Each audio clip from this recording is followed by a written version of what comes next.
Okay, the truth is like this, that the halachas of Chol Hamoed are really not very complicated, Baruch Hashem. Chol Hamoed is an interesting description. It's two different words together, Chol and Moed. Chol means every day, mundane, the weekday, and Moed means festival.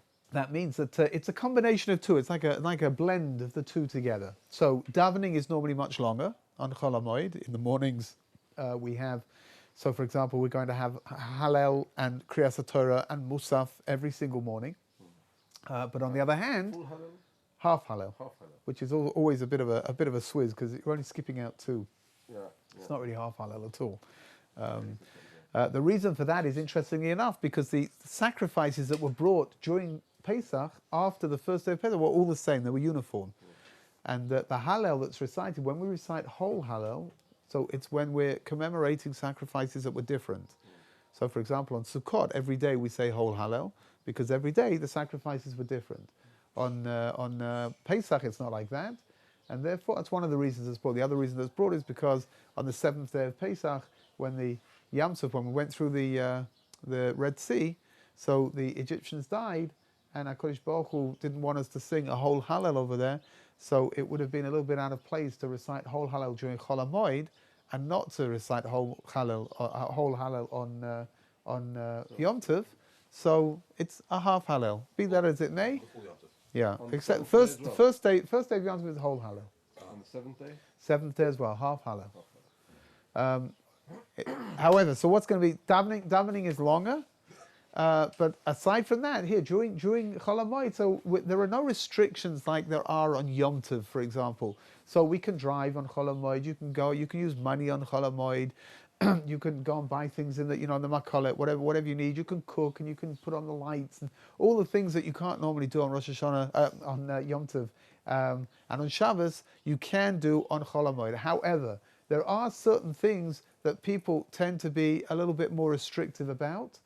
So, for example, washing clothes, people tend not to wash clothes. However, in the olden days, doing washing was an enormous thing. Right? You had to take your washing down to the river, and it was a whole lot of work. They had wash days, where the whole day was dedicated to washing and cleaning, and it was very difficult, and it was hard work. Today, with the advent of washing machines, so it's a lot less complicated. Therefore, if somebody has small children at home, and small children have this habit of getting themselves dirty even before they put their clothes on, they get themselves dirty. So if you need the clothing, then for sure you can run a load in the washing machine in order to have clean clothing for the children. What you should try to avoid doing, though, is if you have enough clothing for yourself, then don't assume because you're running a load for the kids that you can put your stuff in there as well.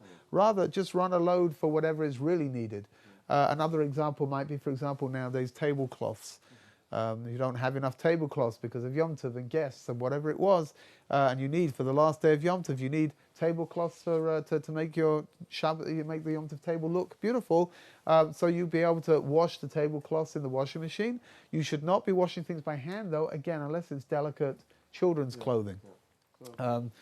Other things that people are careful not to do, for example, sewing, knitting. Other things that people don't do is that they try not to write unless there's a real need.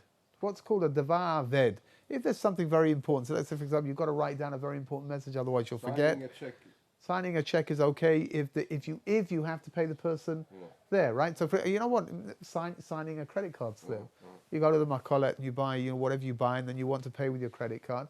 You can sign the credit card slip on Chol Hamoed because that's called a davar aved. If you don't sign it, then they won't take they won't let you have the goods that you've just bought. Although here in Israel they're very lackadaisical about these things, and sometimes they'll take it. They don't really care. It's really rather odd actually. But whatever, X marks the spot. So if you've got an important message you need to write down, or you've had the most incredible Torah thought, and you know that if you don't write it down right now, then it's going to chiddush. You're going to lose it. Then you need to. Then for sure you need to write it down, and that's okay to do so. However, all the other things that we normally write down are okay. There's an interesting discussion about writing using phones, for example, or computers. You don't need to write. All you have to do is talk it into the phone. Yeah. Oh, so if you've got something like that, that's great, right? You could talk your chiddush into the phone and then listen to it after, write it all down after Yom Tov. You could do that. But I'm saying that the concept of writing today is very different from when I was young, many years ago. Writing was a big deal because first of all you had to find a turkey of some kind and pluck a feather out, and then you had to sort of go and mix the ink together. And so today again, like writing when you write a text to somebody, right? Is that writing? Well, that's not halakhic writing. It's I don't know how we're supposed to define it exactly. When you write something in your computer, right? So when you write something on the computer, what have you done? I mean, really, you've pressed on a key, and the key is bringing up pixels in a different, in some kind of a format that's going to give you the shape of a letter.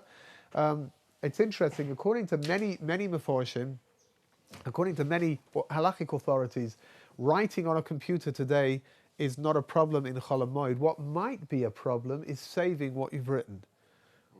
That might have there might be a separate problem over there. What if it auto-saves? If it auto-saves, then I don't imagine you haven't done anything, have you?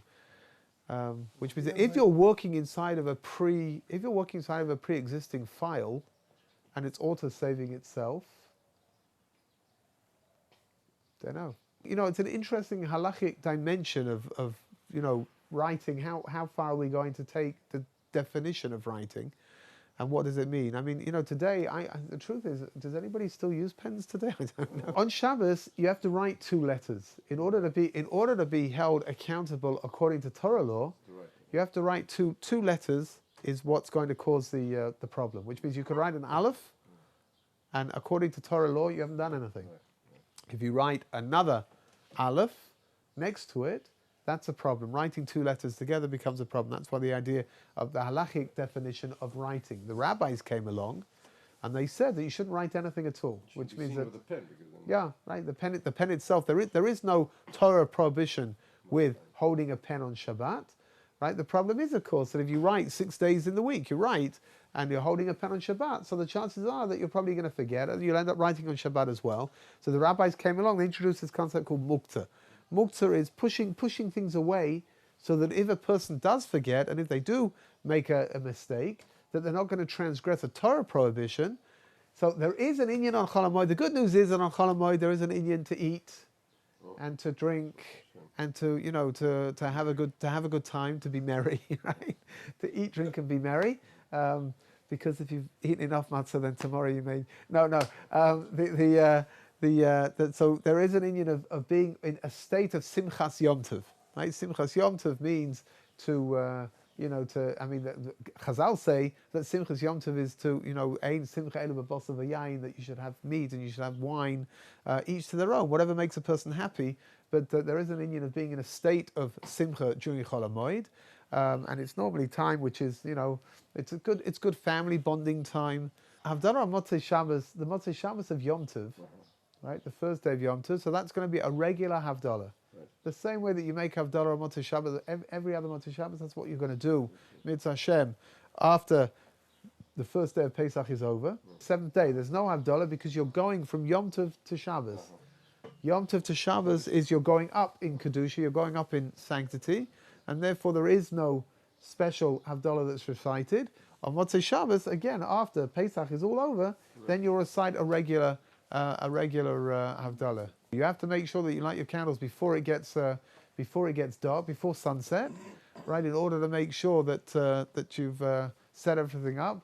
The best thing to do, because you're going from Yom Tov into Shabbos, is to try to get all of these things ready before Yom Tov comes in, so that when it comes to light the candles on Friday afternoon, they're there, they're ready. You can just light them and make the bracha. Then you make the bracha of Ladlik Ner Shel Shabbat. Right, unless you're keeping 2 days. Anyone that's keeping 2 days, so they'll be saying the bracha ladik ner shel Shabbat v'Yom Tov, because for them it's the 2nd day of Yom Tov as well. All of us on the first night, we're all going to be reciting ladlik ner shel Shabbat v'Yom Tov because it's Shabbos and it's going to be Pesach, Mitzvah Hashem.